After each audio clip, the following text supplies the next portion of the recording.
هدوغان عيداد وهدن عقوها قبيشي وعليدي وروين كوبمانو عقوهي ليسي هيبان وحاد كليناي دلكانا غيو هيبان وحاد كليناي دلكانا غيو وانا لما هراني انا لي وحقوقه وانا لما هراني انا لي وحقوقه هيبان وحاد كليناي دلكانا غيو هيبان وحاد كليناي دلكانا غيو وانا لما هراني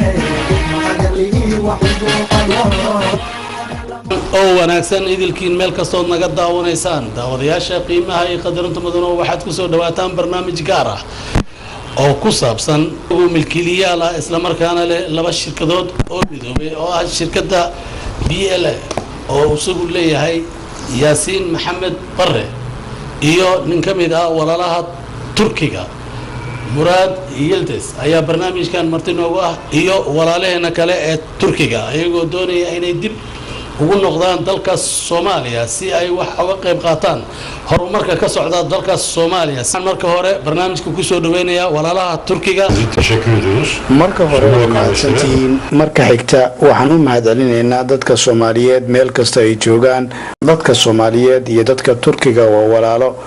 marka waxaan taageeraynaa horumarka Soomaaliya iminka ka soconaya.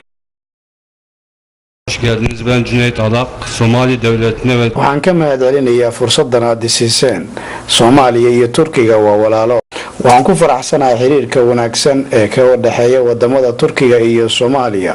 waxaan u mahadcelinaynaa raggii doorka wanaagsan ka ciyaaray in xiriirka uu wanaagsanaado. intii aan su'aalaha weydiinayna Yaasiin Maxamed Barre oo ah nin isagu maqaawilista ama construction man ah Yaasiin ku soo dhawow telefishinka qaranka Soomaaliyeed ee studiyiisa magaalada Jidda. bismillaahi raxmaani raxiim aad iyo aad ayaad u mahadsantihiin barnaamijka aad maaragtay noogu tabaan aad iyo aad ayaad u mahadsantihiin marka ugu horeysa waxaan rabaa in halkan ugu mahadceliyo qaranka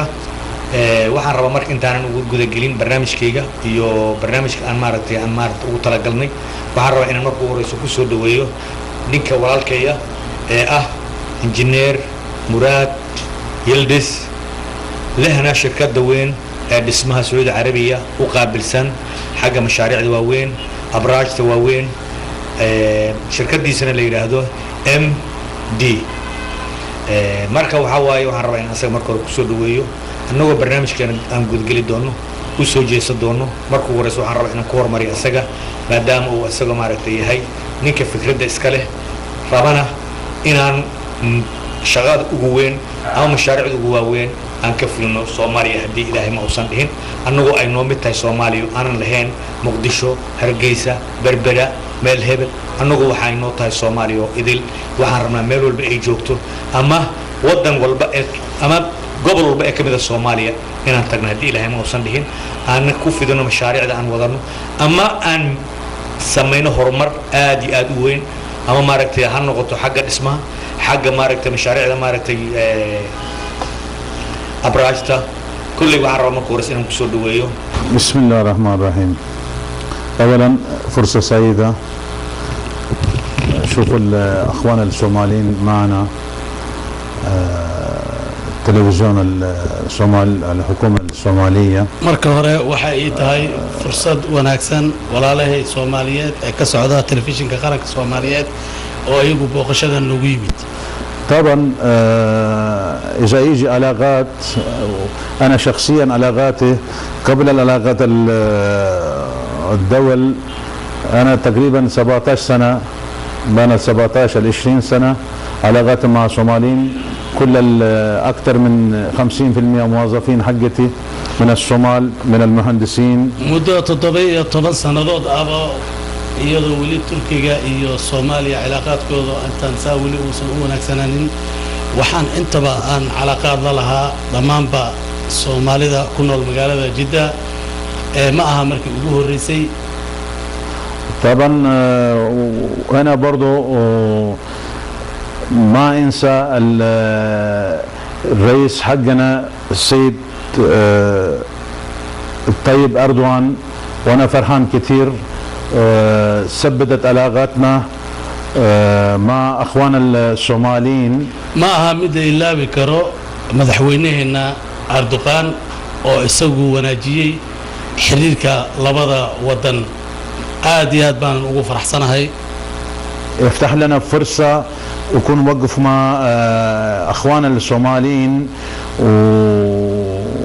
ويعتبر احنا خدم ليهم وهم اخوانين بالاسلام مسلمين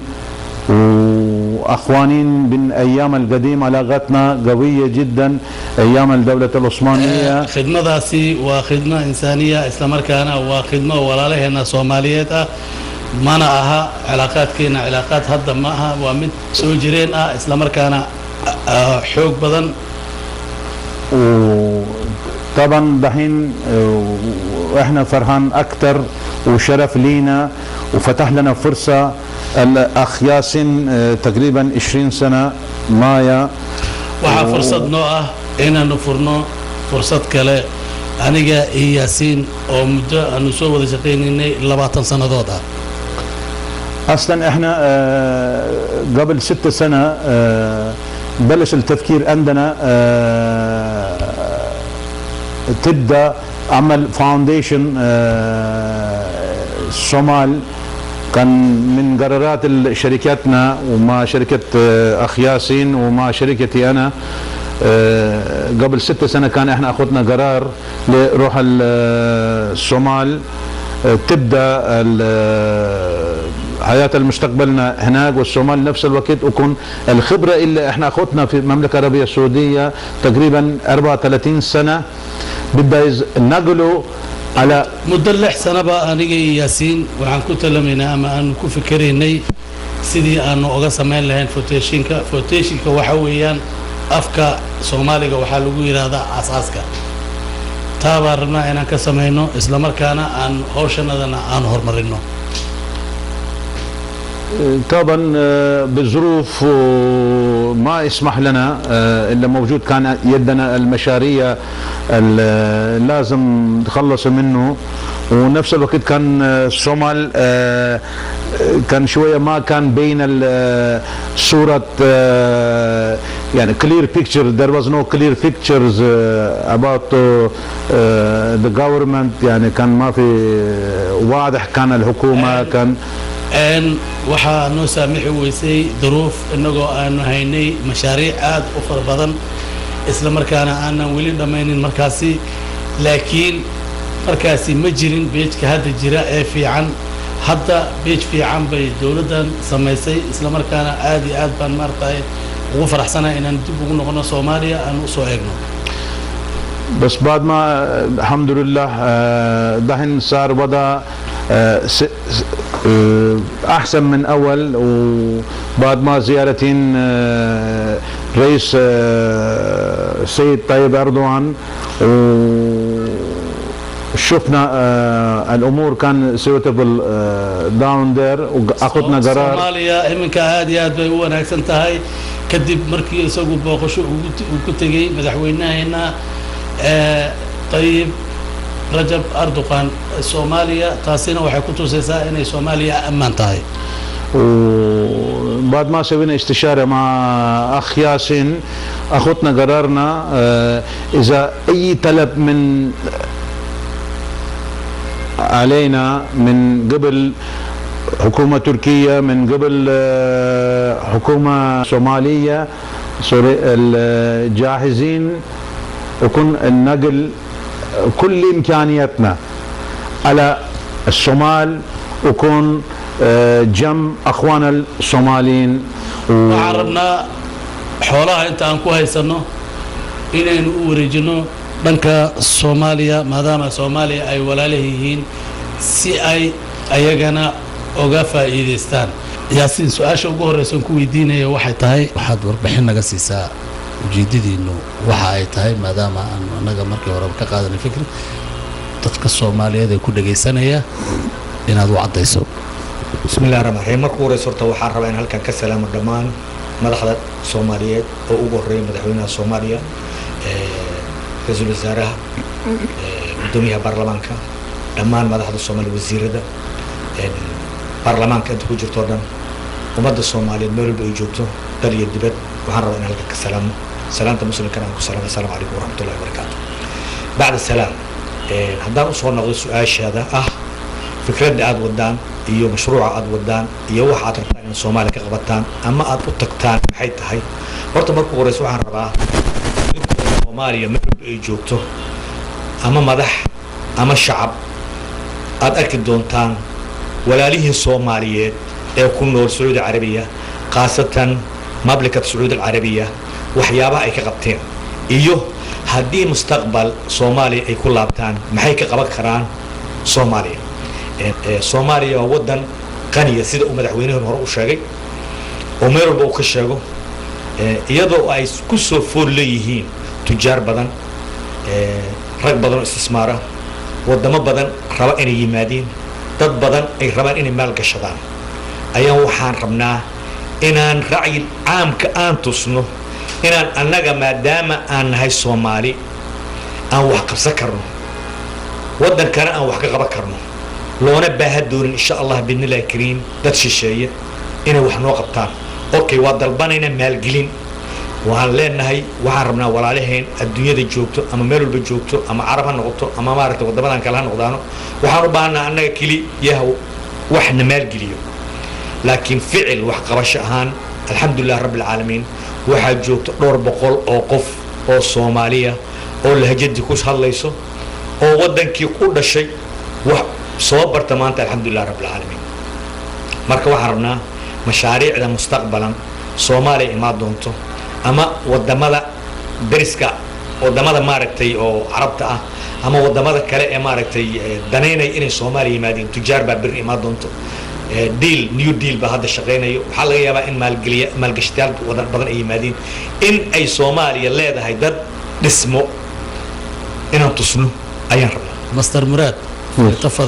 فليتفضل تلفزيون جمهورية الصومال مرة أخرى. إيش هتعملوا هناك؟ طبعا أول نيتنا إحنا إذا أدينا فرصة الحكومة الصومالية تبدأ شيء اللي تحتاجين الحكومة الأساسية طبعا الدراسة أول حاجة marka hore waxaan wax ka qaban doonaa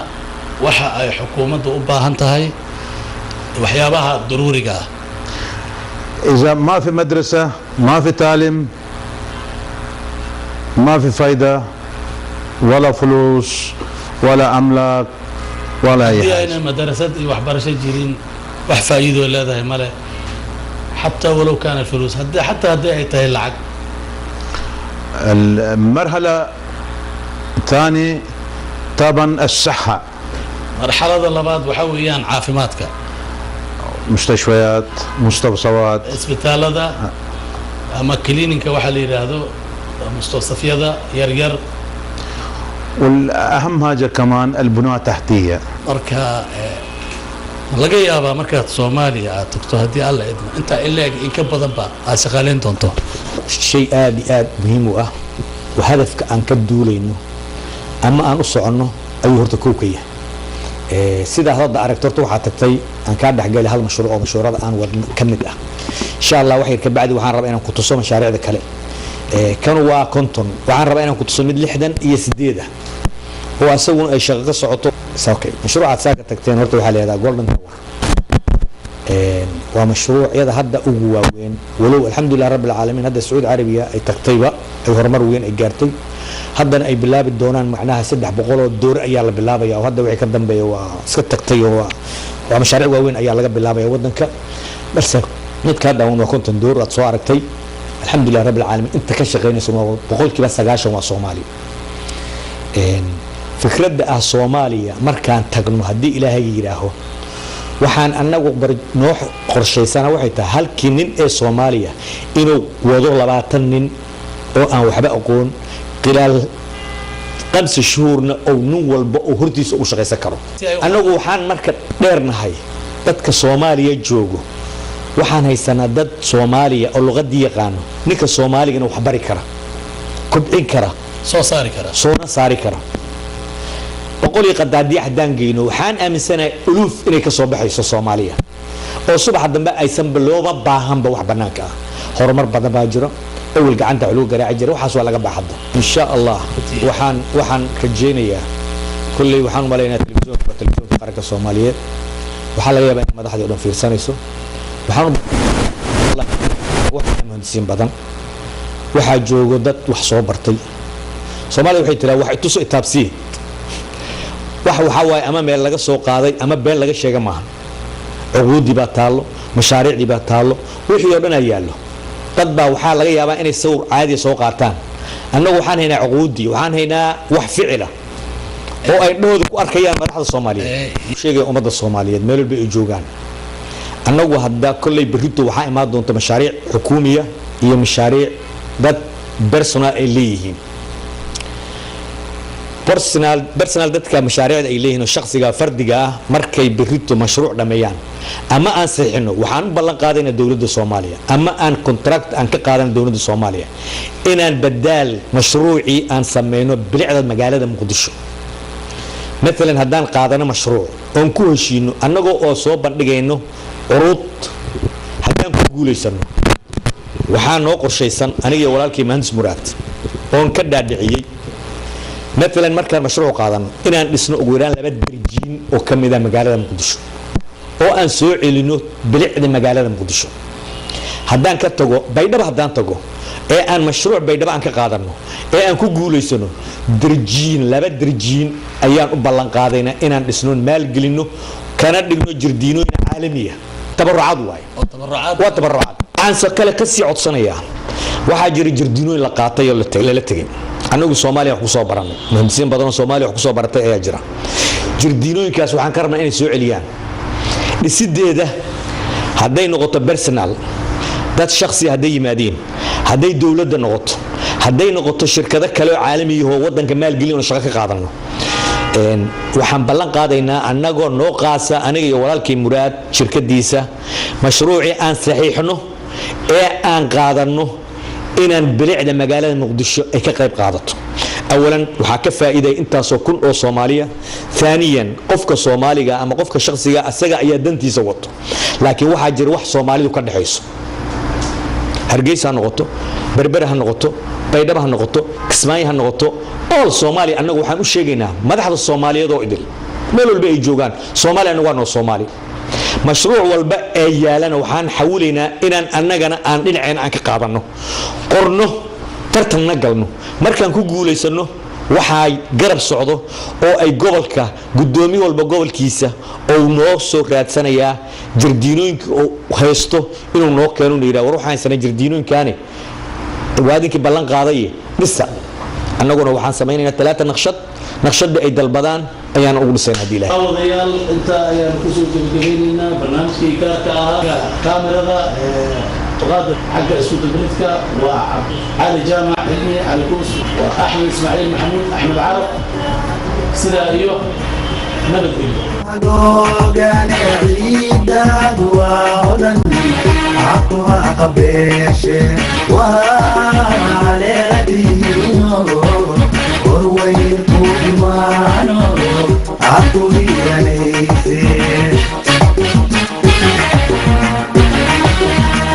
waxaad ku leedahay dhulkaaga hooyo waxaad ku leedahay dhulkaaga hooyo wana lama huraane hagalii wax ugu qabo wana lama huraane hagalii wax ugu qabo